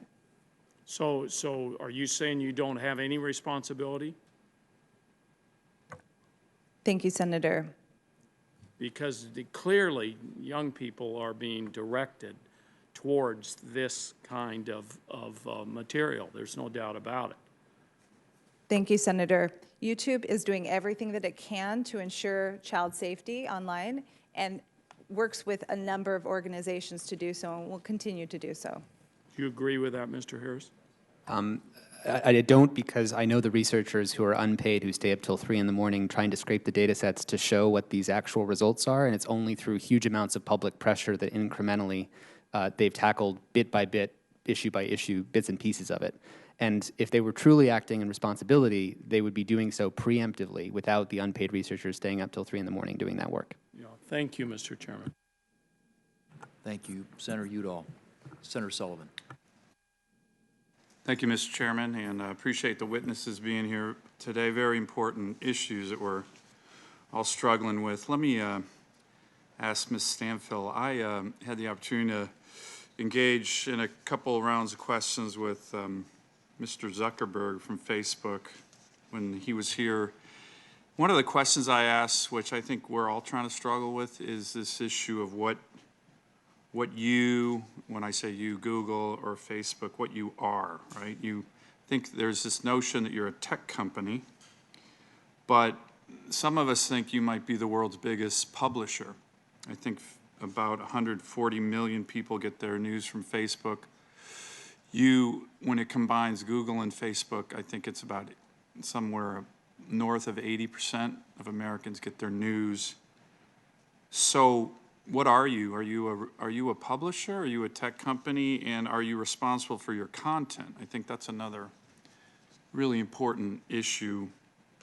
Mark Zuckerberg did say he was responsible for their content, but at the same time he said that they're a tech company, not a publisher. And as you know, whether you are one or the other is really critical, almost the threshold issue in terms of how and to what degree you would be regulated by federal law. So which one are you? Thank you, Senator. As I might remind everybody, I am a user experience director for Google, and so I support our digital well-being initiative. With that said, I know we're a tech company. That's the extent to which I know this definition that you're speaking of. So do you feel you're responsible for the content that comes from Google on your websites when people do searches? Thank you, Senator. As I mentioned, this is a bit out of my area of expertise as the digital well-being expert. I would defer to my colleagues to answer that specific question. Well, maybe we can take those questions for the record. Of course. Anyone else have a thought on that pretty important threshold question? Yeah, I think so. Mr. Harris? If it's okay if I jump Yeah, in. Thank sure. you, Senator. The issue here is that Section 230 of the Communications Decency Act. It's all about Section 230. It's all about Section 230. Has obviously made it so that the platforms are not responsible for any content that is on them, which freed them up to do what we've created today. The problem is if you know, is YouTube a publisher? Well, they're not generating the content, they're not paying journalists, they're not doing that, but they are recommending things. And I think that we need a new class between, you know, the New York Times is responsible if they say something that defames someone else, that reaches a certain 100 million or so people. When YouTube recommends flat earth conspiracy theories hundreds of millions of times, and if you consider that 70% of YouTube's traffic is driven by recommendations, meaning driven by what they are recommending, what an algorithm is choosing to put in front of the eyeballs of a person, if you were to backwards derive a motto, it would be, with great power comes no responsibility. Well, let me follow up on that, two things real quick, because I want to make sure I don't run out of time here. It's a good line of questioning. You know, when I asked Mr. Zuckerberg, he actually said they were responsible for their content. That was in a hearing like this. Now that actually starts to get close to being a publisher, from my perspective. So I don't know what Google's answer is or others, but I think it's an important question. And Mr. Harris, you just mentioned something that I actually think is a really important question. I don't know if some of you saw Tim Cook's commencement speech at Stanford a couple weeks ago. I happened to be there and saw it. I thought it was quite interesting. But he was talking about all the great innovations from Silicon Valley. But then he said, quote, "Lately it seems this industry is becoming better known for a less noble innovation, the belief that you can claim credit without accepting responsibility." Then he talked about a lot of the challenges, and then he said, "It feels a bit crazy that anyone should have to say this, but if you've built a chaos factory, you can't dodge responsibility for the chaos. Taking responsibility means having the courage to think things through." So I'm going to open this up, kind of final question, and maybe we'll start with you, Mr. Harris. What do you think he was getting at? It was a little bit generalized, but he obviously put a lot of thought into his commencement speech at Stanford. This notion of building things, creating things, and then going, whoa, whoa, I'm not responsible for that. What's he getting at? And then I'll open that up to any other witnesses. I thought it was a good speech, but I'd like your views on it. Yeah, I mean, I think it's exactly what everyone's been saying on this panel, that these things have become digital Frankensteins that are terraforming the world in their image, whether it's the mental health of children or our politics and our political discourse, and without taking responsibility for taking over the public square. So again, it comes back to... And who do you think is responsible? I think we have to have the platforms be responsible for when they take over election advertising. They're responsible for protecting elections. When they take over mental health of kids or Saturday morning, they're responsible for protecting Saturday morning. Anyone else have a view on the quotes I gave from Tim Cook's speech? Mr. Wolfram. I think one of the questions is, what do you want to have happen? That is, what, you know, when you say something bad is happening, what is the, you know, it's giving the wrong recommendations. By what definition of wrong? What is the, you know, who is deciding? Who is kind of the moral arbiter? I mean, if I was running one of these automated content selection companies, my company does something different, I would not want to be kind of a moral arbiter for the world, which is what's effectively having to happen when there's sort of decisions being made about what content will be delivered, what will not be being delivered. My feeling is the right thing to have happen is to break that apart, to have a more market-based approach, to have third parties be the ones who are responsible for sort of that final decision about what content is delivered to what users, so that the platforms can do what they do very well, which is the kind of large-scale engineering, large-scale monetization of content, but somebody else gets to be, somebody that users can choose from, a third party gets to be the one who is deciding sort of the final ranking of content shown to particular users, so users can get you know, brand allegiance to particular content providers that they want and not to other ones. Thank you, Mr. Chairman. Thank you, Senator Sullivan. Senator Markey. Thank you, Mr. Chairman, very much. YouTube is far and away the top website for kids today. Research shows that a whopping 80% of 6 through 12-year-olds, 6 through 12-year-olds use YouTube on a daily basis. But when kids go on YouTube, far too often they encounter inappropriate and disturbing video clips that no child should ever see. In some instances, when kids click to view cartoons and characters in their favorite games, they find themselves watching material promoting self-harm and even suicide. In other cases, kids have opened videos featuring beloved Disney princesses and all of a sudden see a sexually explicit scene. Videos like this shouldn't be accessible to children at all, let alone systematically served to children. Mr. Harris, can you explain how, once a child consumes one inappropriate YouTube video, the website's algorithms begin to prompt the child to watch more harmful content of that sort? Yes, thank you, Senator. So if you watch a video about a topic, let's say it's that cartoon character, the Hulk or something like that, YouTube picks up some pattern that maybe Hulk videos are interesting to you. The problem is there's a dark market of people who you're referencing in that long article that was very famous, who actually generate content that, based on the most viewed videos, they'll look at the thumbnails and say, oh, there's a Hulk in that video, there's a Spider-Man in that video, and then they have machines actually manufacture free-generated content and then upload it to YouTube with machines and tag it in such a way that it gets recommended near those content items. Mm-hmm. And YouTube is trying to maximize traffic for each of these publishers. So when these machines upload the content, it tries to dose them with some views and saying, well, maybe this video is really good. And it ends up gathering millions and millions of views because kids, quote unquote, like them. And I think the key thing going on here is that, as I said in the opening statement, this is about an asymmetry of power being masked as an equal relationship, because technology companies claim we're giving you what you want, so as opposed to... So for the 6 to 12-year-old, they just keep getting fed the next video, the next video, the next video. Correct. And there's no way that that can be a good thing for our country over a long period of time. Especially when you realize the asymmetry that YouTube's pointing a supercomputer at that child's brain and calculating. An 6-year-old, an 8-year-old, a 10-year-old. Yeah, right. Just wrong. So clearly the way the websites are designed can pose serious harm to children, and that's why in the coming weeks I will be introducing the Kids Internet Design and Safety Act, the KIDS Act.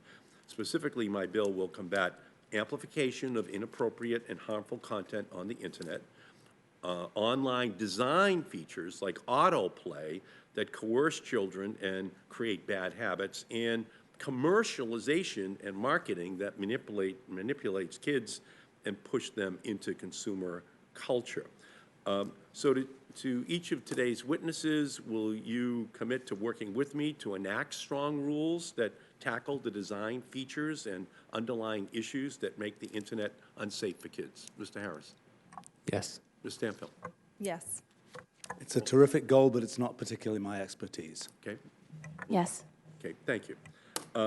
Mr. Stanfield, Ms. Stanfield, recent reporting suggests that YouTube is considering significant changes to its platform, including ending autoplay for children's videos, so that when one video ends, another doesn't immediately begin, hooking the child onto long viewing sessions. A call for an end to autoplay for kids. Can you confirm that to this committee that YouTube is getting rid of that feature? Thank you, Senator. I cannot confirm that as a representative from Digital Wellbeing. Thank you. I can get back to you, though. I think it's important, and I think it's very important that that happen voluntarily or through federal legislation to make sure that the Internet is a healthier place for kids. And Senators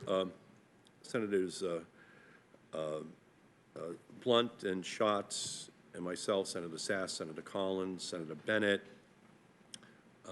are working on a bipartisan Children and Media Research Advancement Act that will commission a 5-year, $95 million research initiative at the National Institutes of Health to investigate the impact of tech on kids. It will produce research to shed light on the cognitive, physical, and socio-emotional impacts of technology on kids. I look forward on that legislation to working with everyone at this table as well so that we can design legislation and ultimately a program. I know that Google has endorsed the Camera Act. Ms. Stanphill, can you talk to this issue? Yes, thank you, Senator. I can speak to the fact that we have endorsed the Camera Act and look forward to working with you on further regulation. Okay, same thing for you, Mr. Harris? We've also endorsed it with the Center for Humane Technology, yeah.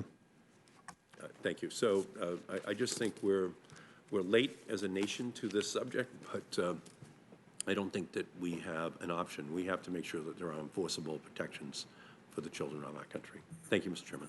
Thank you, Senator Markey. Senator Young. I thank our panel for being here. I thought I'd ask a question about concerns that many have, and I expect concerns will grow about AI becoming a black box where it's unclear exactly how certain platforms make decisions. In recent years, deep learning has proved very powerful at solving problems and has been widely deployed for tasks like image captioning, voice recognition, and language translation. As the technology advances, there is great hope for AI to diagnose deadly diseases, calculate multi-million-dollar trading decisions, and implement successful autonomous innovations for transportation and other sectors. Nonetheless, the intellectual power of AI has received public scrutiny and has become unsettling for some futurists. Eventually, society might cross a threshold in which using AI requires a leap of faith. In other words, AI might become, as they say, a black box where it might be impossible to tell how an AI that has internalized massive amounts of data is making its decisions through its neural network, and by extension, it might be impossible to tell how those decisions impact the psyche, the perceptions, the human understanding, and perhaps even the behavior of an individual. In early April, the European Union released final ethical guidelines calling for what it calls trustworthy AI. The guidelines aren't meant to be or intend to interfere with policies or regulations, but instead offer a loose framework for stakeholders to implement their recommendations. One of the key guidelines relates to transparency and the ability for AI systems to explain their capabilities, limitations, and decision-making. However, if the improvement of AI requires, for example, more complexity, imposing transparency requirements will be equivalent to a prohibition on innovation. So I will open this question to the entire panel, but my hope is that Dr. Wolfram, I'm sorry, sir, you can begin. Can you tell this committee the best ways for Congress to collaborate with the tech industry to ensure AI system accountability without hindering innovation? And specifically, should Congress implement industry requirements or guidelines for best practices? It's a complicated issue. Yes. I think that it varies from industry to industry. I think in the case of what we're talking about here, internet automated content selection, I think that the right thing to do is to insert a kind of level of human control into what is being delivered, but not in the sense of taking apart the details of an AI algorithm, but making the structure of the industry be such that there is some human choice injected into what people are what's being delivered to people. I think the bigger story is we need to understand how we're going to make laws that can be specified in computational form and applied to AIs. We're used to writing laws in English, basically, and we're used to being able to say, write down some words and then have people discuss whether they're following those words or not.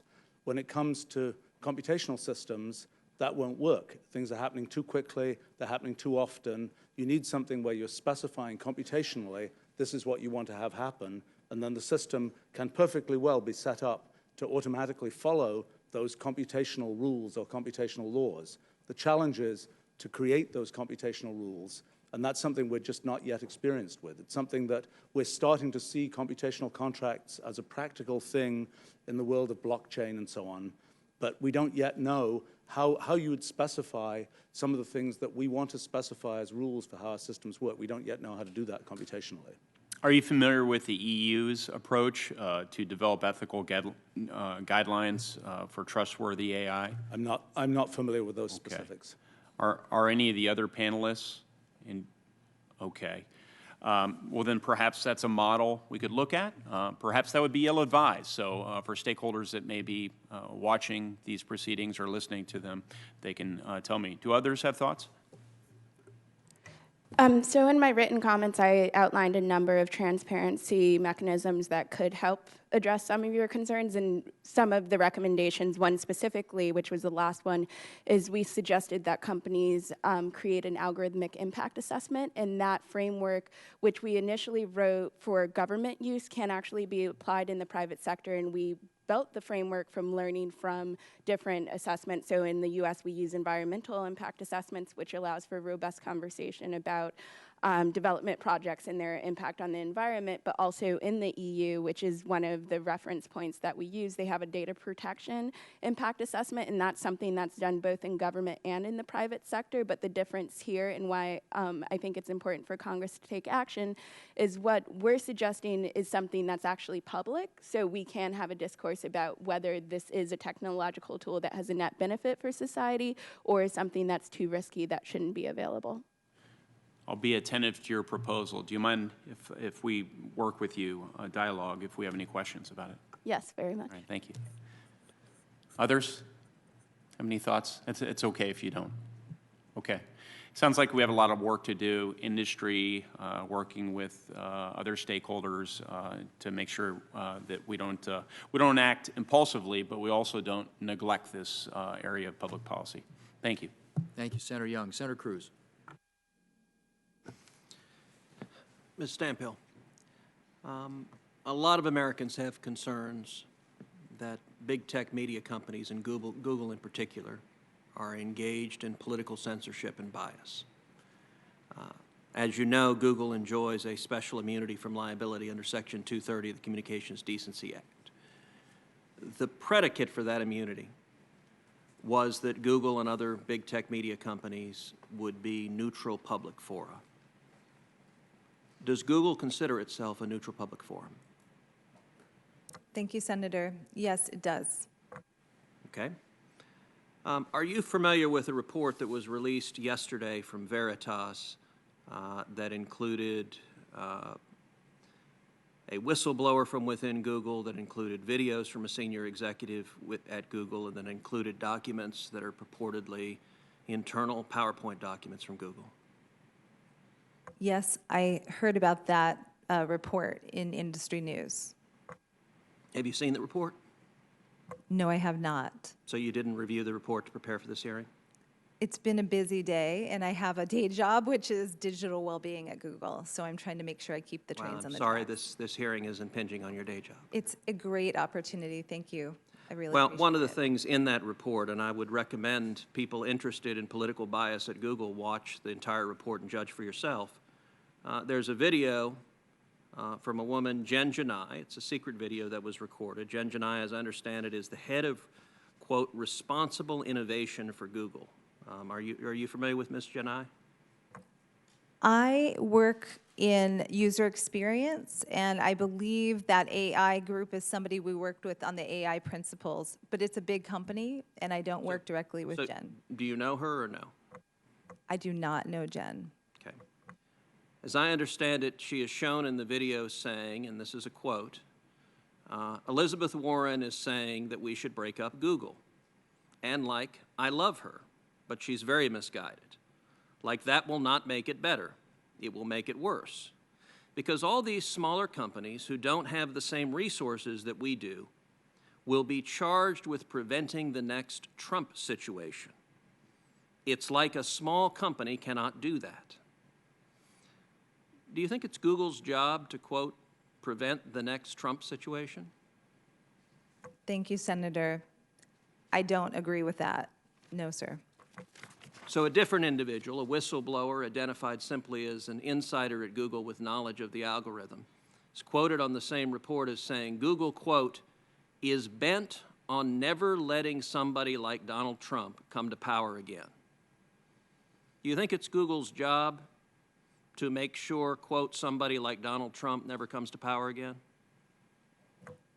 No, sir, I don't think that is Google's job. And we build for everyone, including every single religious belief, every single demographic, every single region, and certainly every political affiliation.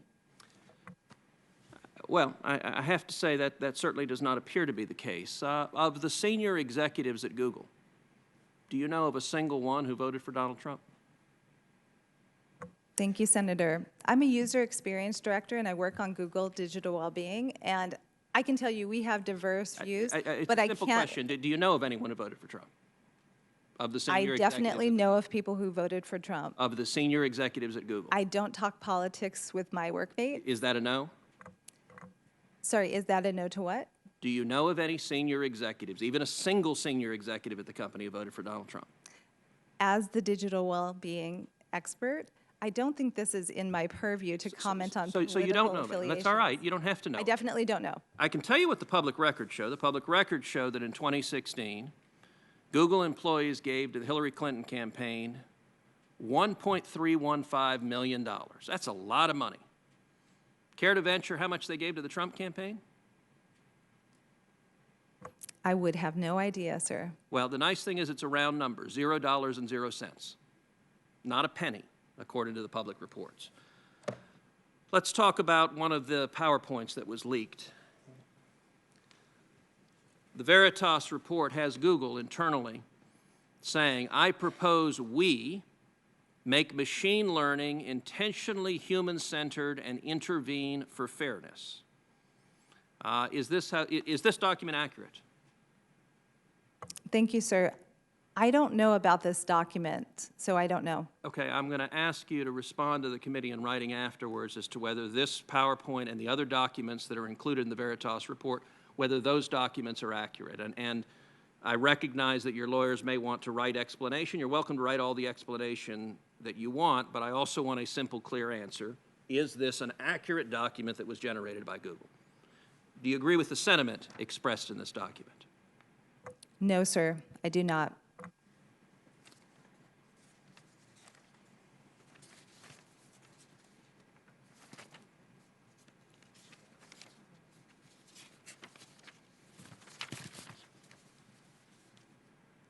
Let me read you another, also in this report. It indicates that Google, according to this whistleblower, deliberately makes recommendations if someone is searching for conservative commentators, deliberately shifts the recommendation, so instead of recommending other conservative commentators, it recommends organizations like CNN or MSNBC or left-leaning political outlets. Is that occurring?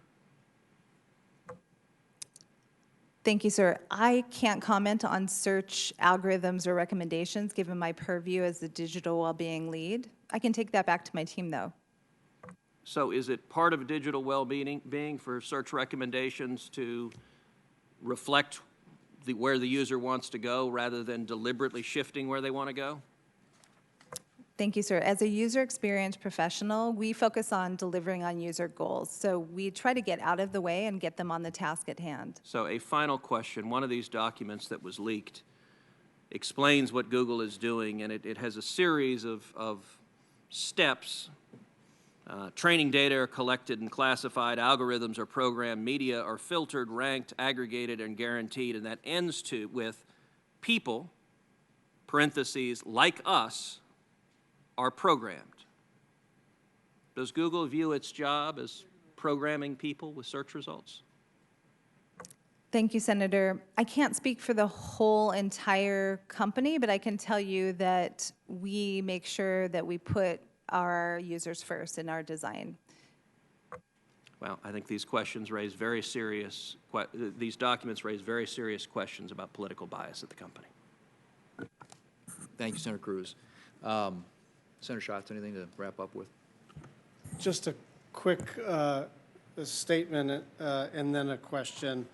I don't want the working of the refs to be left unresponded to, and I won't go into great detail except to say that there are members of Congress who use the working of the refs to terrify Google and Facebook and Twitter executives so that they don't take action in taking down extreme content, false content, polarizing content, contra their own rules of engagement.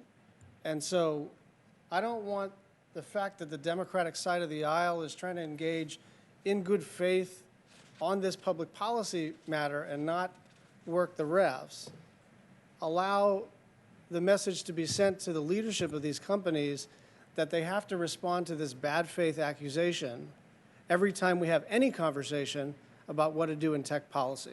My final question for you, this will be the last time I leap to your defense, Ms. Stanphill. Did you say privacy and data is not core to digital well-being? Thank you, sir.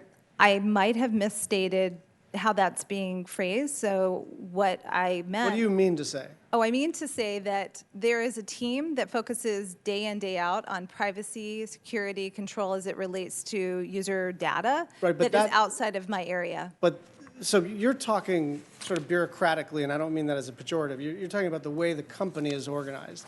I'm saying, aren't privacy and data core to digital well-being? I see. Sorry, I didn't understand that point, Senator. In retrospect, what I believe is that it is inherent in our digital well-being principles that we focus on the user, and that requires that we focus on privacy, security, control of their data. Thank you. Thank you, Senator Schatz. And to be fair, I think both sides work the refs. But let me just ask a follow-on question. I appreciate Senator Blackburn's line of questioning from earlier, which may highlight some of the limits on transparency. As we have sort of started, I think, with our opening statements today, are trying to look at ways that in this new world we can provide a level of transparency. Maybe you said it's going to be very difficult in terms of explainability of AI, but just understanding a little bit better how to provide users the information they need to make educated decisions about how they interact with the platform's services. So the question is, might it make sense to let users effectively flip a switch to see the difference between a filtered, algorithm-based presentation and an unfiltered presentation? Try commenting. I mean, there are already, for example, search services that aggregate user searches and feed them en masse to search engines like Bing, so that you're effectively seeing the results of a generic search, independent of specific information about you. Works okay. There are things for which it doesn't work well. I think that this idea of, you flip a switch, I think that is probably not going to have great results, because I think there will be, unfortunately, great motivation to have the case where the switch is flipped to not give user information, give bad results. I'm not sure how you would motivate giving good results in that case.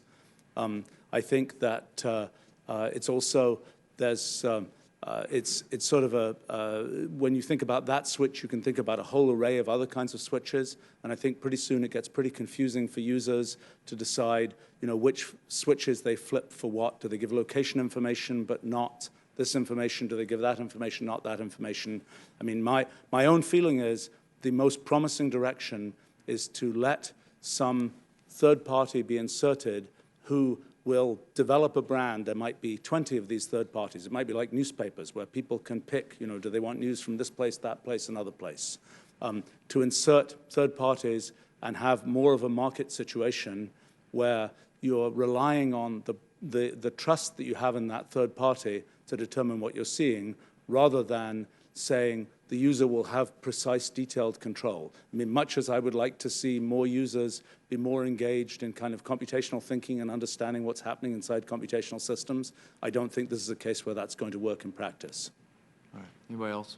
Mr. Richardson. So I think the issue with the flip the switch hypothetical is users need to be aware of the trade-offs, and currently so many users are used to the conveniences of existing platforms. So if there's currently a privacy-preserving platform called DuckDuckGo, which doesn't take your information and it is gives you search results. But if you're used to seeing the most immediate result at the top, DuckDuckGo, even though it's privacy-preserving, may not be the choice that all users would use, but they're not hyper aware of what are the trade-offs of them giving that information to the provider. So I think it's, while I understand the reason you're giving that metaphor, it's important for users to understand both the practices of a platform and also to understand the trade-offs where if they want a more privacy-preserving service, what are they losing or gaining from that?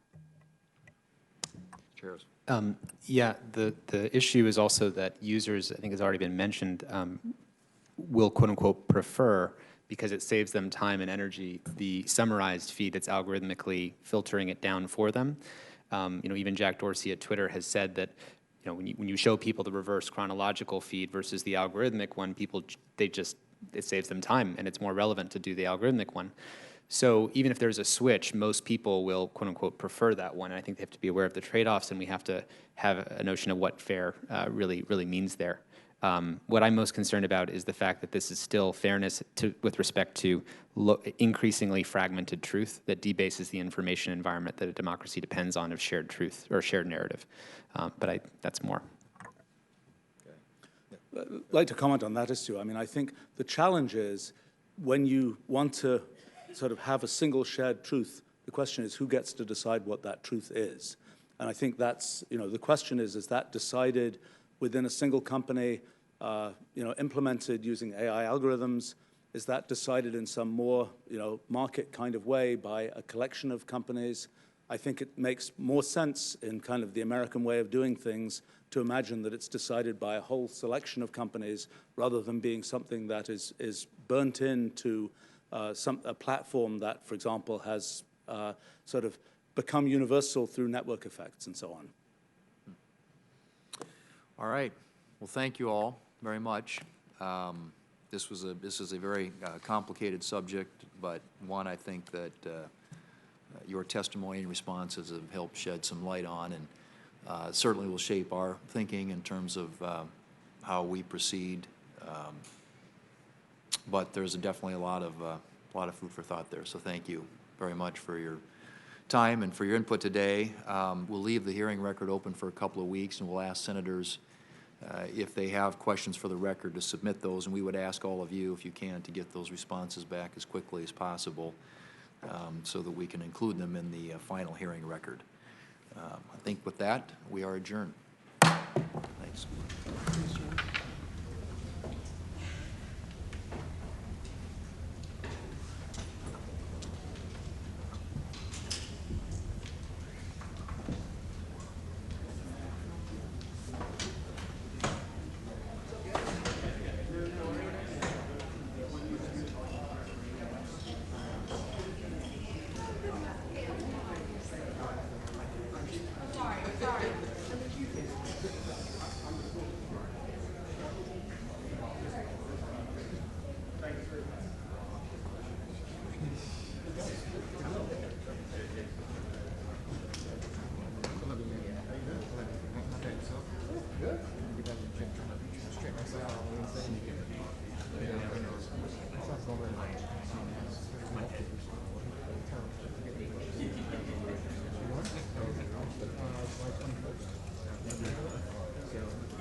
Forces us to hold the conference. It prolongs what should be, I think, a fairly simple and straightforward process. So I would like to see them pick up our bill and pass it. If they want to continue to work on the issue, that's great, and continue to work with the stakeholder community and try and find some other things that can be done to address the issue, great. But we have a pretty carefully vetted, thought-through piece of legislation that we think gets at the heart of the issue, and I think we ought to get it done. Is the algorithm bill is completely separate from the privacy group's efforts? And how do you see Section 230 tying into this? Well, I mean, obviously that plays a role, and you heard it referenced a few times here today. But I think the main thing we're trying to get at here is to try and create as much transparency as possible, and have people at least know, if they're being manipulated by an algorithm, to know that going in, and to have as much disclosure as possible. I think this, as you could tell, this is a fairly deep subject, and I think the whole issue of persuasive technology must be fairly vaguely defined, because when the question was answered in response to whether or not Google uses it, they said no, and I think there are a lot of people who think otherwise, and so we're going to probably have to give some additional definition to exactly what that means, and we'll have probably an opportunity to probe that a little bit further, but as we develop the bill, it's with an eye toward giving people as much information as possible so they know.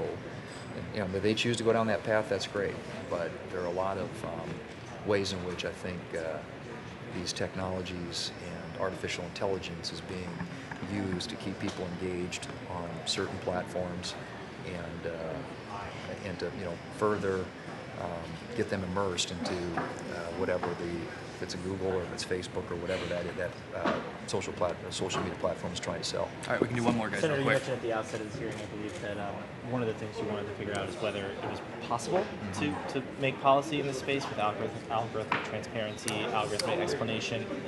Did you feel like you got an answer in the affirmative on that this is something Congress can actually get their hands around? Well, I think that Dr. Wolfram suggests not, but I think there were several suggestions that came out of the hearing today that I think we can take a look at, but I think we need to take a shot at it. I just think it's one of those areas of technology today that we need in trying to protect the rights of consumers, trying to make sure they have as much information as possible in front of them when they're making decisions about how they engage with some of these platforms.